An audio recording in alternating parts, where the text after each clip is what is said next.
Here we go. On the road. 197. Right, elbow.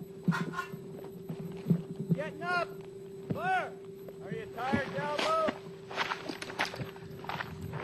The preparation for close quarter battle, or CQB, reveals the SEAL philosophy in the short version. We do whatever we have to do to meet with success and to make our contribution to the effort. And whatever it takes to do that, we're going to do that. The killing part may come along with it. But that's how it goes. If the enemy thinks we're bad dudes, that's just great. That's what we want them to think. In a serious vein, I think that you will find among the senior military leadership today that most of them view us as very quiet professionals that carry tremendous capacity for a small unit. But and the bottom line is, when they do conduct an operation, are in fact bad dudes in a very tactical sense. For CQB, the SEALs use the Navy version of the MP-5 submachine gun. Small and light, this weapon is employed by anti-terrorist and special reaction forces throughout the world.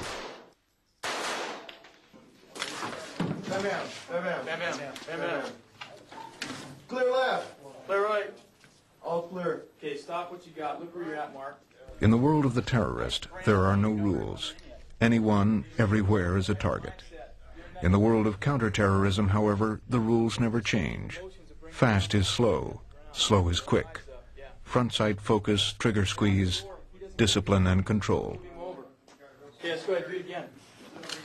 This is probably one of the most dangerous things that we have to go through. During this, each person has to be thinking on his own. Clear left. Clear right. All clear. Coming out. Primarily, what we're looking for is that guys can get into the room quickly, down their walls, to where they can engage these targets here and get good kill shots high in the chest or up in the forehead area, and also identify whether they have a gun or they don't have a gun. Well, I think that a lot of people come through here and they think, well, you know, this training is fun. This is going to be great. We're going to get out in the sand and the surf and have a great time. But the thing that we try to emphasize here is don't lose sight of the big picture. And the big picture is that this is a combat unit, and that someday you may be called on to use all those skills that you've been developing in an actual situation. Okay, we're going to start going live now. And what that means is you really have to concentrate on that muzzle discipline. We're going to slap you in the back of the ear every time we see a muzzle sweep somebody's head.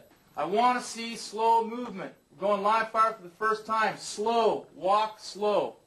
The reason that we're looking for safety is this goes real quick. And it takes a lot of thinking. If a guy happens not to think, or he's worried about other things, he may sweep a guy's head with his muzzle, or his legs with a muzzle. Clear right! Clear left! All clear! All clear! Coming out! You swept his head bad. What we're looking for is to make sure he's got good muzzle discipline, that the person's head in front of him is clear before he comes down on target, and as he sweeps, he's aware enough to where he doesn't sweep into another guy's weapon or another body. Everybody ready to go? Yeah. Yeah. All right. Let's kill him.